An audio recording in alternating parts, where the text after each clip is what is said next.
Get good has become one of the most brain-dead phrases on the internet. In fact, I'm not sure it ever wasn't. The concept of the term does have its merits. There are no doubt swathes of idiots whining about video games that require them to put in the most minor amount of effort possible into them that don't want to, and I understand that the obvious response to clearly bad faith vitriol is to just say, holy fuck, just play the fucking game, for fuck's sake. However, get good is such a brain-rotted term by this point. It's become a complete autopilot response for countless morons online who lack the mental capacity to say anything more nuanced than that. For any and every situation, regardless of whether or not it makes any fucking sense. Even theoretically, let's go through this. Say I play a game and I'm the absolute worst at it. Bottom 1%, lower than dog shit, embarrassing. My grandmother could play better. Well, first, we have to dissect some things. What do I even mean when I say that someone is bad at the game? Does it mean an overall sort of appraisal of skill? What skill is being measured? If so, I don't think that makes any sense. I could be mistaken, but I'm pretty sure the idea of saying get good was meant to criticize people who were not trying to improve or learn a game. That's kind of what the statement implies, no? Get good. Actually put some effort into improving, into doing what you're supposed to do for the gameplay. That's... After all, while gamers are, pretty scummy and a volatile bunch a lot of the time, especially online, I really don't think that most gamers inherently fault most players for a lack of skill. I feel like most will only fault players for a lack of trying, or, I don't know, some bad faith take. People only fault each other for opinions rather than any sort of... I mean, there's nuances. If you're, watching a streamer or a Let's Player or something, there's a certain amount of entitlement towards watching them do something that gets expressed, but I don't think most people would agree with that. Like, if I were to go and drag my fucking mom on some setup and force her at gunpoint to play some Bloodborne, most gamers would not insult her for not being good at the game. I mean, hopefully none of you degenerates would. But my point is, the skill level of a player is different from the attitude and the effort that they put in. Get good refers to a warped perception of mechanics in game engagement, right? So, okay. Next problem. If get good refers to a certain level of effort in good faith and/or a certain level of game skill, then what level is that? What determines the normalcy of that? How talented, how skilled does someone have to be at something for them to not be hit with the brain-dead, oh, get good? I can show a playthrough of Elden Ring where I died less than 10 times in the total run. No research, no speedrunning strats, nothing, just casually playing the game. And if I include footage of one of my 10 deaths, I'll still have people telling me get good. So, is that not a high enough skill level? If I'm playing at above 95% of the player base, is that still not high enough skill for people to not say that shit? If my reaction speed is honed by whatever, and it's also in the top 95% of players, if any other particular skill, is that not enough? I mean, games operate on many different types of skills, but the most impactful to your level of success for the game's challenges that it puts forth, the game's completionist objectives, would be knowledge and memory. Now, I take issue with this. Take Soulsborne games. Again, obviously, the number one factor to your quote-unquote skill in those games is memory. Knowing what the areas and the enemies and the bosses and everything do, what generally works, what you should do in each given situation. That's what matters most. Your fucking finesse with your fingers, your reaction speed, it doesn't really matter that much. All that really matters is just knowing the simple facts of what you should be doing. But general knowledge like that isn't really skill-based. Say, if I do poorly on some boss fight and then I just go on Wikipedia, look up recommended actions for each situation in the boss, maybe watch a video on YouTube, then come back and play the game and apply that shit and win easily, is that me being highly skilled? Or is that just applying basic knowledge? I didn't even put that much effort into it, I just accessed the base knowledge that was already available in some forum. Or is it just happening to know the basic factual information for what works well? That's part of the reason why I've always been bothered by people who talk about Souls games specifically, especially Souls games, as though they're a measurement of skill, when clearly, above all else, they are measurements of basic game knowledge, like most video games. If I look, okay, take people, brain-dead fucking idiots always use these examples, so take speedrunners and people who do no death runs and such.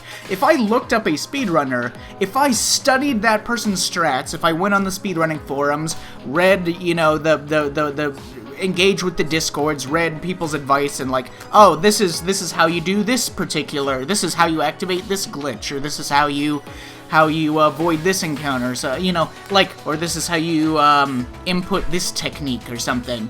If I looked up a speedrunner and their clearly documented strats, right? They lay out in fucking documents and such. They document each step along the way and what is the best time-saving routes and everything. It's just pure knowledge. It's just pure basic knowledge that anyone can read and then apply themselves. I could easily start replicating it to at least some degree. Having a source to just flat out tell you the game knowledge that is the most effective is not skill-based. Period. It just fucking isn't, okay? You can be a speedrunner if you just try and look up strats and start applying them yourselves. It is much easier than you think just by watching people do the stuff that they've already decided upon and have practiced a bit. The separation between most players is not a member of talent or reaction speed or fluid intelligence or anything like that. It's more, does this player happen to know this piece of information that helps in this situation or not? You'd be shocked how easy it is for the vast majority of players to do actual speedrunning and actual zero-death routes of games, and they just fucking look up a guide to give them the basic game knowledge for the easiest, best ways to go about doing that shit. These feats are not measurements of skill. They are not good measurements of ability. They are 90% based on just knowing simple facts that you can just read and observe, that are just documented. So, what is it then? Is it the amount of effort put forward in good faith then? If so, what is the standard? How much effort do I have to put forward into something before I'm allowed to have, say, a negative opinion of something? And how efficient is that effort put forward? For instance, there's a huge difference between going and grinding a boss fight, a difficult boss fight, blind for like 2 hours straight, versus immediately looking up a YouTube video to give you advice on how to beat it as soon as you reach it. Both players those are both forms of putting effort into their improvement at the game, quote-unquote.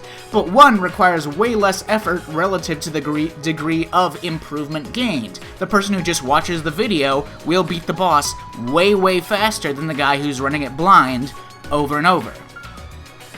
If someone is grinding something for hours, and there's just, like, some little piece of information they don't have or realize exists that would drastically help them in some way, is their failure to beat the overall boss in a more timely fashion, is that failure attributed to a lack of skill, or a lack of effort, or neither? I don't think either one applies. They just chose to run it blind, and met with bad circumstances because they didn't happen upon a more convenient solution to their roadblocks.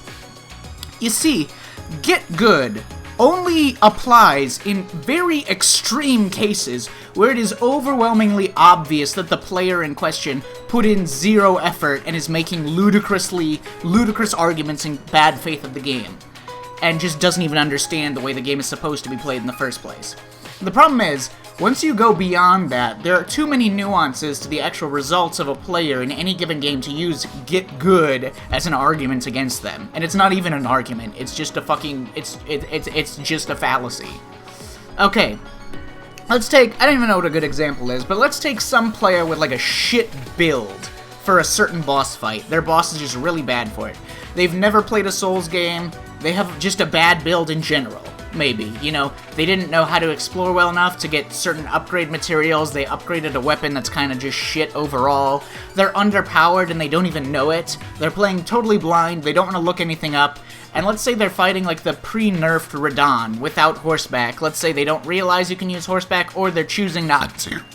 For whatever reason, I don't fucking care. The reality is, a player just kind of fumbling around in the dark with no idea what's going on, bumbling their way through the game, can certainly miss out on a lot of things that would give them massive advantages, including in-fight strategies and actions. Say that he doesn't know to jump over the ground shockwaves or whatever, because it's not super common in the game for that to even be a thing. So he doesn't even think to do it, and he struggles to try to, like, roll through them instead. I don't know, just, like, picture any blind player, you know, like, any player that's so fucking blind, they're just doing the few things they understand, right? Clumsy, unsure of what they're doing, missing lots of stuff. At what point do you stop blaming him for not knowing these things? Sure, even basic game knowledge can be attributed to some level of common sense, but that would also be like game common sense, you know, like if you tend to, like, look around corners or something, you know, if you play a lot of video games, you know, there's certain common trends in puzzle design and game design that are more quote-unquote common sense to people than people that don't play a lot of games that aren't used to those tropes in the genres. So, say, like, if someone gets stuck in a puzzle game because they don't know the solution to it, someone could theoretically criticize them for not getting the prompts and connecting the dots to find the solution to the puzzle. But again, at what point do you stop? At what point do you realize that people just intake information differently from each other and don't know the exact same information as each other, don't happen upon the exact same information, especially in the kinds of games where you can have wildly different builds and paths through the game and approaches to any given combat encounter or gameplay encounter. But whatever. The point is that's kind of a gray area. You know what's not a gray area? Let's go back to the idiotic ways that Git Good is thrown around on the internet with no fucking reason. So again, thought experiment. Shittiest player you've ever seen. So bad it hurts to watch. Fucking awful, okay? Well, even if he is the worst player in the world, is he not allowed to have his opinion on the game? Is he not allowed to represent the perspective of a player of his caliber, of his lived experience? What about the actual teaching systems of the game? Is that also open to interpretation? Like, you can criticize a player for, you know, not having the quote-unquote common sense to pick up or realize or do any particular thing, but you can also criticize the game for not teaching accurately or being clear enough. Is a player stupid because they missed some information, or is the game flawed because it didn't convey the information very well? It's not black and white, and also varies greatly based on meaningless circumstance. What about information that other players collected outside of the game, like wikis and videos and community discussions? If they're talking to a purist who collected no information outside the game, never talked to another player, hasn't looked up to fucking Wikipedia, anything, do they really have the right to blame that player for not knowing things if they learned things outside of the game? They simply have a different mindset in how to approach collecting knowledge and the circumstances of their thought process and their areas of focus. There's also the resulting variety of experience and learning. A player can be mediocre at one thing and really good at another. They might not get this one boss, but they can dust a complex multi-enemy hectic encounter way better than you ever could. And the fact of the matter is, regardless of how much a player understands or is skilled at any given game, the game still exists. It is a game. It is not divine. It is not God-sent. It is not a religion. It is a video game. It is not perfect.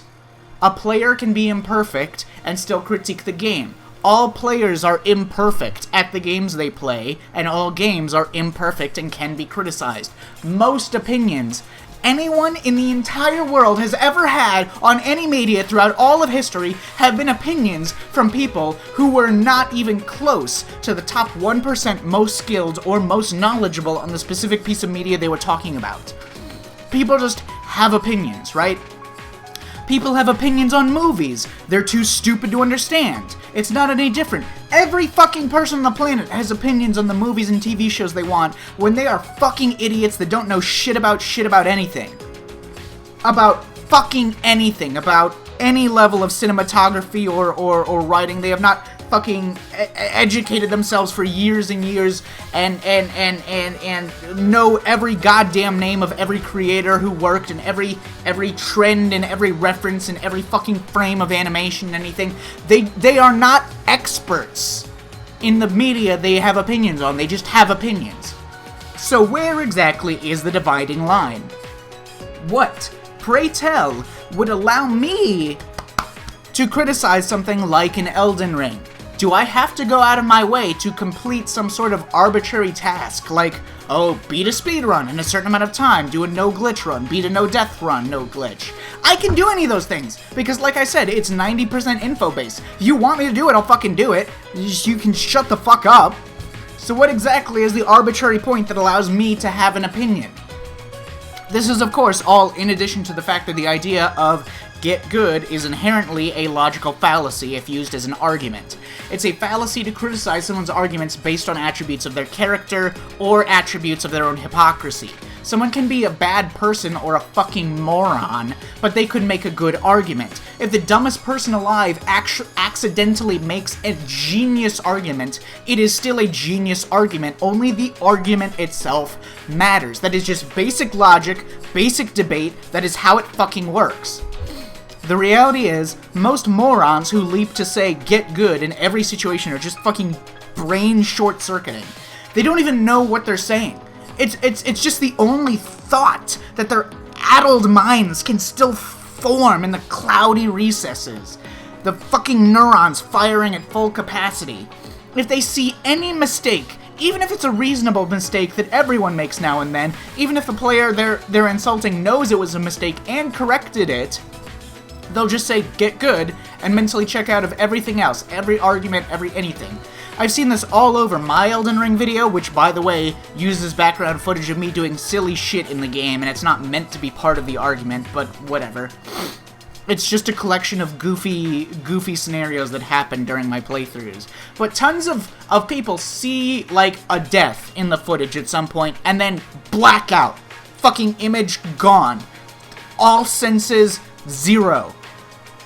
All the fucking things I'm talking about, the vast majority of which have nothing to do with game difficulty or fairness or anything, most of my arguments, and they just comment, oh, whole thing is bad, you're bad, get good. Get good is such fucking brain rot. It's applied by game rather than by situation. It can be talking about the fucking lore of Elden Ring. I can be talking about fucking voice acting. And because it's a game, these dipshits will autopilot to get good. Response for. They'll still use it in every argument that has nothing to do with gameplay or game balance or whatever the fuck they think is even being argued about. If I say something is unfun, they say get good, even though I'm not talking about balance or fairness or challenge or anything. I just said unfun. They can't use their brains. They don't and they can't. They physically can't form real arguments. They can only regurgitate one fucking pig shit thing. The other hilarious aspect to get good as an argument, other than the fact that it cannot be proven, because in 99% of cases where someone has said that to me, for instance, I am extremely confident that I am better at the game than they are. But of course, there are no metrics in the first place to prove or disprove any of what is being claimed. But yeah, the other hilarious aspect, at least, for Soulsborne games, which gets this shit the most, is that Git Good is almost exclusively used for games that are not even difficult. Souls games are not difficult. They are not hard. They are not challenging. They are slightly harder than average games made for average fuckboy everybodies. Tons of games that are many times harder than Souls games. People don't use Git Good when talking about Celeste's Chapter Farewell because it's too difficult for them. People who are that stupid could never fathom something that's actually difficult. Anyone that's dumb enough to vomit out Git Good is simply a pathetic, whiny man-child trying to puff up their chest to try to think that they're good at a slightly harder than average video game. actually hard games like Celeste Farewell, a brat just looking for an easy way to puff up their insecure ego, like these fucking would never have the fortitude to get through Farewell or any other genuinely hard game. That's the funniest part about Souls Get Good and Nio Get Good and all these other fuckwads. Oh, a game can be beaten. It must be perfect. Must be a masterpiece. Obviously, if you can beat it, it's above criticism. Hey, my mom has beaten Bloodborne, for your information. They're not fucking difficult games. They aren't this holy grail of challenging perfection and information. They're not fucking hard. I can play them and criticize aspects of them. I am probably better at them than you are. I'm probably better at most things than you are. And if you genuinely think otherwise, issue me a provable metric so that I can prove you wrong with clear evidence instead of just talking out of your ass like a fucking nothing. Please fuck off. Why don't you get good at using your fucking brain for once? Why don't you get good at gargling my balls in your mouth? Make a real argument, shitlord. Anyways, that's all I got for you today. See ya.